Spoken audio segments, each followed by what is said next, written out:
Footnotes from the Life Application Study Bible.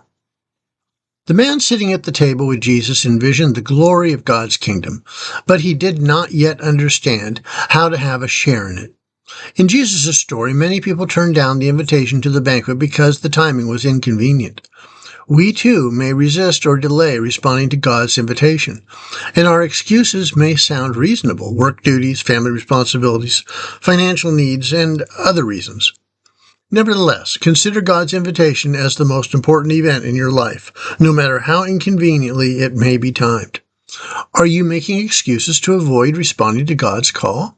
Jesus reminds us that the time will come when God will pull his invitation and offer it to others, and then it will be too late to get into the banquet.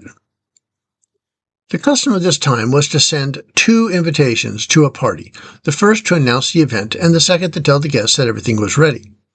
The guests in Jesus' story insulted the host by making excuses when he issued the second invitation. In Israel's history, God's first invitation came from Moses and the prophets. The second came from his son.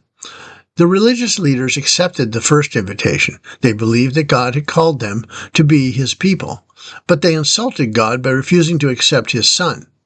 Thus, as the master in the story sent his servant into the streets to invite those in need to his banquet, God sent his son to a whole world of people in need to tell them that God's kingdom had arrived and was ready for them.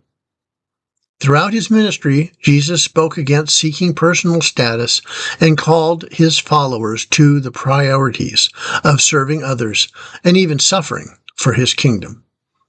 Let us not lose sight of the end result of all our humility and self-sacrifice, a joyous banquet with our Lord. God never asks us to suffer for the sake of suffering. He never asks us to give up something good unless he plans to replace it with something even better. Jesus is calling us to join him, not in meaningless toil, but in a feast, the wedding feast of the Lamb, when God and his beloved church will be joined forever.